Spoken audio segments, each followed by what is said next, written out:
بسم اللہ الرحمن الرحیم۔ السلام علیکم۔ میرا آج کا وظیفہ اچھا رشتہ ملنے کے متعلق ہے۔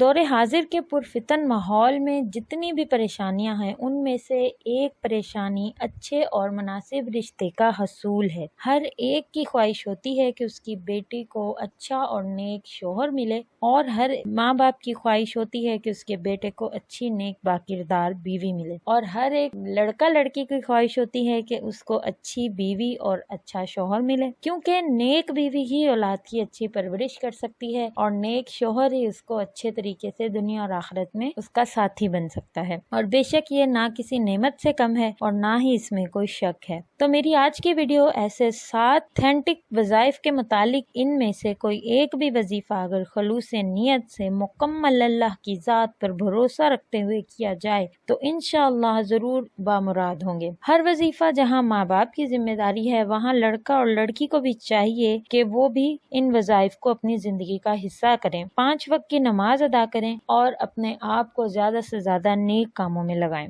جس چیز کی جتنی ہی خلوص نیت سے چاہت کی جائے، اللہ تبارک و تعالیٰ اسی کے بقدر اس کو وہ چیز عطا فرماتے ہیں۔ تو ان وظائف کو کرنے کے لیے پہلی شرط 5 وقت کی نماز ہے۔ 5 وقت کی نماز اگر ہم وظائف کے ساتھ کر لیں، 5 وقت کی نماز کو اپنی زندگی کا حصہ بنا لیں، تو یقین کیجئے کہ ان وظائف کو کر کے ان کا رزلٹ بہت جلد مل جائے گا، کیونکہ جتنا ہم خلوص سے اللہ کے سامنے بیٹھ کر اس کے دربار میں حاضری دے کر اس سے یہ مانگیں گے، اللہ تبارک و تعالیٰ اتنی جلدی ہمارے دلوں کے خلوص کو دیکھتے ہوئے ہماری دعاؤں کو اتنی جلدی قبول فرمائیں گے۔ اپنا یہ رابطہ اللہ کے ساتھ بنائے رکھیں اور پھر دیکھیں کہ کس طرح اللہ تعالیٰ آپ کے مسائل کو حل کرتے ہیں۔ بعض اوقات انسان کو ایک وظیفہ تو کر رہا ہوتا ہے لیکن اس کا نتیجہ اسے نہیں ملتا۔ اس کی وجہ یہ ہے کہ ہم نماز کی پابندی نہیں کرتے، اچھے برے کی تمیز نہیں رکھتے، حلال حرام میں فرق نہیں کرتے، اور بالخصوص اپنے اخلاق پہ توجہ نہیں دیتے، اور پھر ہمارا یہ کہنا ہوتا ہے کہ ہماری دعائیں قبول نہیں ہوتی، ہمارے وظائف قبول نہیں ہوتے۔ لیکن آپ یقین کیجئے جتنے وظائف میں لے کے آئی ہوں یہ اللہ تبارک و تعالیٰ کے ناموں کے متعلق، قرآن پاک کی آیتوں کے متعلق اور احادیث شریف سے ثابت شدہ ہیں، ان کے کرنے میں کوئی شک نہیں ہے، لیکن اپنی نیت کو خالص رکھیں۔ پہلا وظیفہ اللہ تعالیٰ کے ایک پاورفل نام کے متعلق ہے، یا لطیفو۔ جس طرح کہ میں نے پہلے کہا ہے کہ 5 وقت کی نماز شرط اول ہے، لڑکا یا لڑکی کے والدین یعنی والد یا والدہ میں سے کوئی بھی اس وظیفے کو کر سکتا ہے، اور اگر والد یا والدہ نہ ہو تو اس کا کوئی سرپرست جس کی سرپرستی میں ہے وہ کر سکتے ہیں، یا خود پھر لڑکا یا لڑکی کریں کہ بعض نماز عشاء 150 مرتبہ یا لطیفو کی 150 مرتبہ اس نام کا ورد کرنا ہے، اول آخر 11 مرتبہ درود شریف پڑھنا ہے، اور آپ نے باوضو ہی اس وظیفے کو کرنا ہے۔ اللہ تبارک و تعالی ضرور بضرور اچھا رشتہ اللہ تبارک و تعالی کی طرف سے ضرور بضرور نیک ہم سفر ملے گا۔ کرنا کیا ہے کہ بعد نماز عشاء یعنی عشاء کی نماز ادا کرنے کے بعد 150 مرتبہ یا لطیفو کا ورد کرنا ہے، اول آخر درود شریف کے ساتھ۔ میرا دوسرا وظیفہ سورۃ ضحیٰ جو کہ قرآن پاک کی 93 نمبر سورت ہے اور پارہ نمبر 30 ہے، اس کی آیت نمبر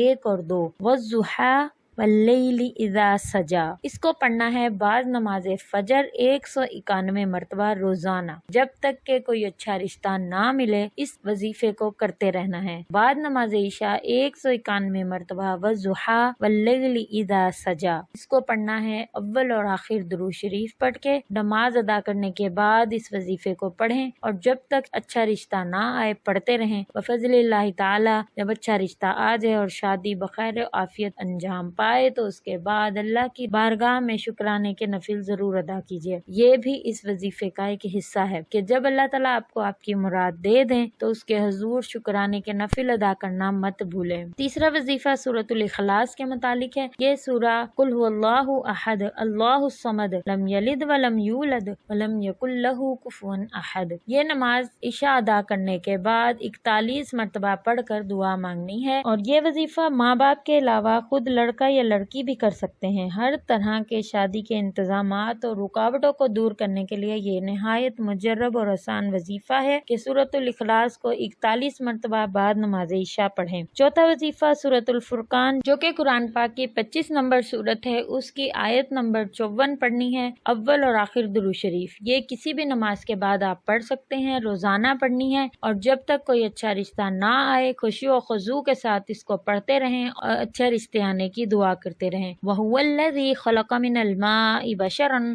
فَجَعَلَهُ نَسَبًا وَسِحْرًا وَكَانَ رَبُّكَ قَدِيرًا۔ اللہ تبارک و تعالیٰ کی مدد کے ساتھ جب اچھا رشتہ آ جائے تو اس کے بعد شادی کے بعد 4 رکعت نماز نفل ادا کرنی ہے، شکرانے کے طور پہ لڑکا لڑکی بھی پڑھیں گے اور والدین بھی ادا کریں گے۔ یہ بھی اس وظیفے کا ایک خاص حصہ ہے۔ 5واں وظیفہ سورہ یاسین کی 36 نمبر آیت کے متعلق ہے۔ اگر کسی بھی شخص کے بیٹے یا بیٹی کی شادی نہیں ہو رہی اور وہ چاہتا ہے کہ اچھی جگہ اس کی شادی ہو جائے اور جلد از جلد بھی ہو جائے تو وہ کیا کریں گے کہ عشاء کی نماز ادا کرنے کے بعد 21 دن تک 3313 مرتبہ سورہ یاسین کی 36 نمبر آیت جو کہ سبحان الذی خلق الازواج کلھا مما تنبت الارض ومن انفسہم ومما لا یعلمون، اس کو 3313 مرتبہ عشاء کی نماز ادا کرنے کے بعد پڑھیں۔ 21 روز کے اندر انشاءاللہ تبارک و تعالی بہت مناسب رشتہ آ جائے گا، اور اس میں بھی یہی شرط ہے کہ جب رشتہ آ جائے اور شادی ہو تو ضرور بضرور اللہ کے حضور 2 رکعت نماز شکرانے کی ادا کریں۔ چھٹا وظیفہ اللہ تبارک و تعالیٰ کے 3 ناموں کے متعلق ہے۔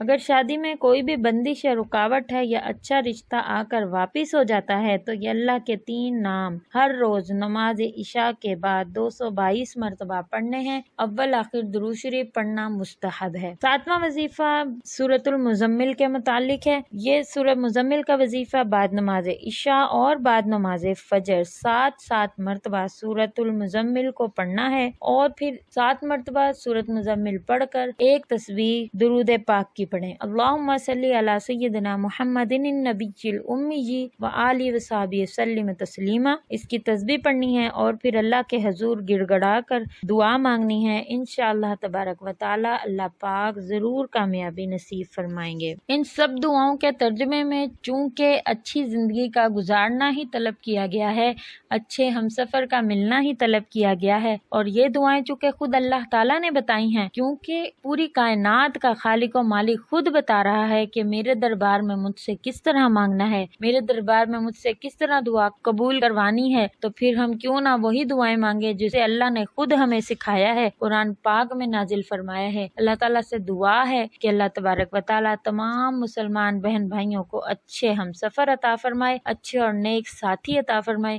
اور تمام ماں باپ کی پریشانیوں کو دور فرمائے۔ مجھے بھی اپنی دعاؤں میں ضرور یاد رکھیں، اور اگر آپ کسی اور وظیفے کی فرمائش کرنا چاہتے ہیں تو وہ ضرور کمنٹ میں مجھے بتائیں تاکہ میں وہ وظیفہ بھی آپ کے لیے لے کر آؤں، اس کے متعلق بھی میں ویڈیو بناؤں۔ دعاؤں میں مجھے ضرور یاد رکھیے گا۔